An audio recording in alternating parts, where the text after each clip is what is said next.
Goeiemôre vriende, ons is die Here innig dankbaar dat ons vanmôre weer so kan saam wees rondom sy woord.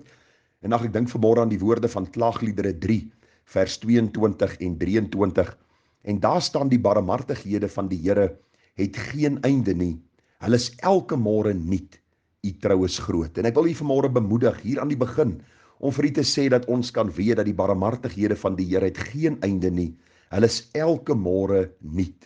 Die trou van die Here is groot en mag die Here vir u ook versterk in hierdie dag en mag u saam met my bemoedig word uit hierdie kort reeksie wat ons hanteer oor wie is ek in Christus of wat is my identiteit in die Here Jesus Christus.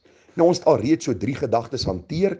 U sal onthou ons het die 3 gedagtes vanuit die woord van die Here gesien dat in Jesus Christus word ek aanvaar en aangeneem as God se kind.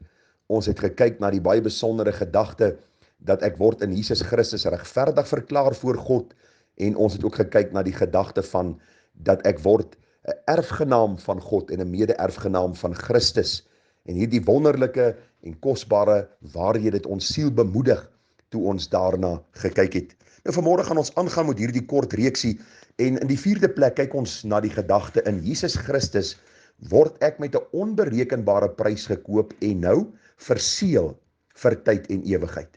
Nou daar is 'n leuen wat die ronde doen waar mense vir jou sê dat 'n kind van God kan sy saligheid verbeer of verloor.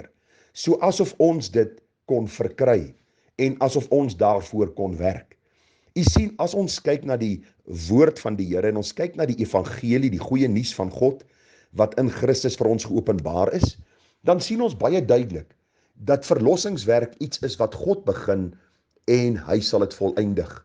Die Bybel sê vir ons baie duidelik in Filippense 1 vers 6, omdat ek juis hierop vertrou, dat hy wat 'n goeie werk in julle begin het, hy dit sal volëindig. En Paulus kom en hy stel dit so mooi in Romeine die 8ste hoofstuk. En ek lees gou vir u wat staan in Romeine 8 vers 1.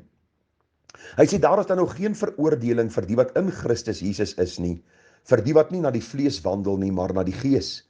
Want die wet van die gees van die lewe in Christus Jesus het my vrygemaak van die wet van die sonde en die dood.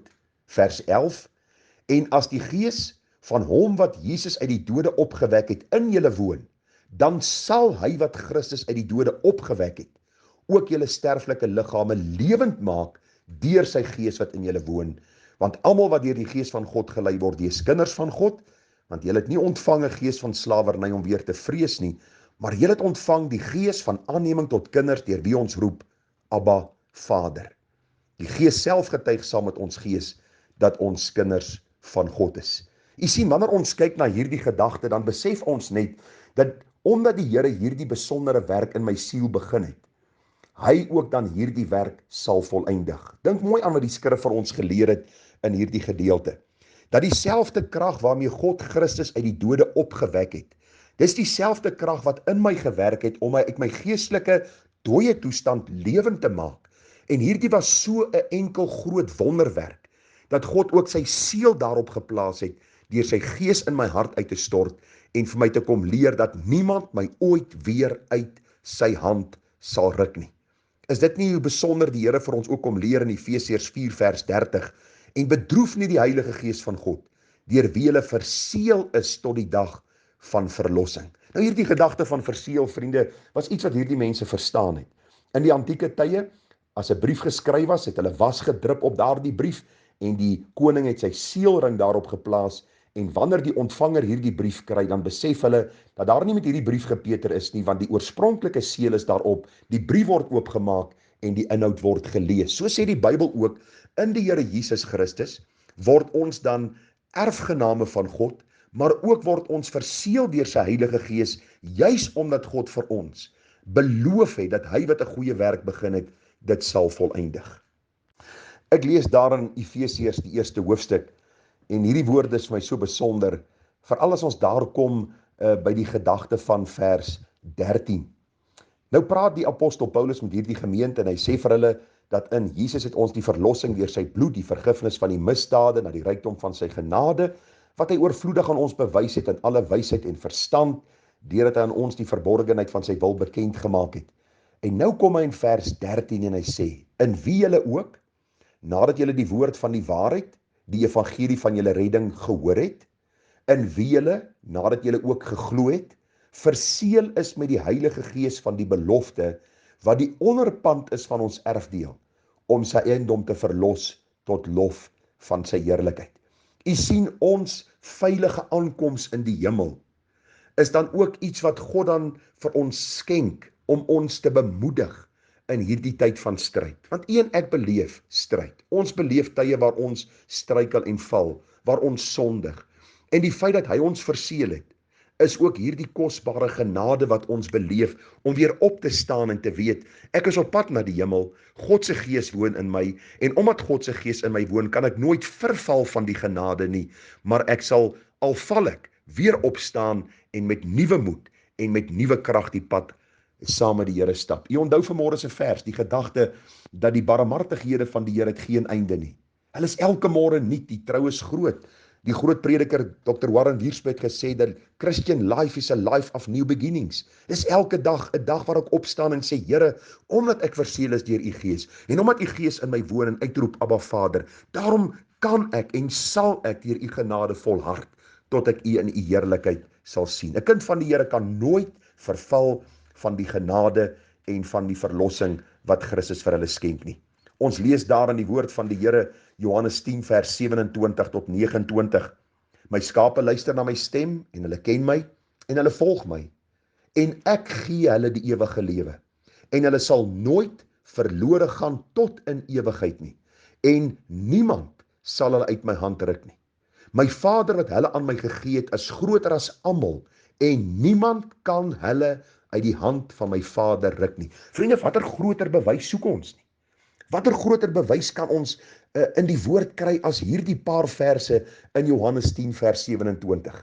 En nou hoor ek baie van u, redeneer nou by u self en dink by u self, maar ek onthou vir oom Koos of vir Tannie Sari of vir Piet of vir Jan wat in die gemeente was en hulle het op 'n stadium getuig, hulle is gered en hulle het vir 'n lang tyd die pad met die Here gestap en toe het hulle totaal verval en hulle het later gesterf in hulle sonde, so wat van hulle?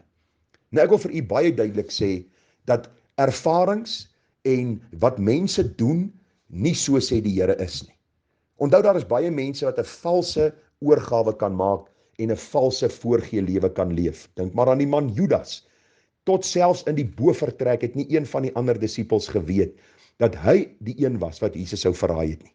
Maar die Bybel leer vir ons baie duidelik dat elke ware weergeborene, en wie is hulle? Dis hulle wat deur die krag van die Heilige Gees elke môre sê, Here, hier is ek, deur u Gees stel my in staat om te volhard, en dan in dieselfde asem uit te roep, Here, ek eer u dat u Gees uitroep, Abba Vader. Daarom sê die Bybel vir ons in Jesaja 43 vers 1 en 2, maar nou sê, so sê die Here, jou skepper o Jakob, en jou vormeerder o Israel, wees nie bevrees nie, want ek het jou verlos, ek het jou by die naam geroep, jy is myne. God roep ons by die naam, en hy sê, jy is myne. As jy deur die water gaan, is ek by jou. Deur die rivier, hulle sal jou nie oorstroom nie.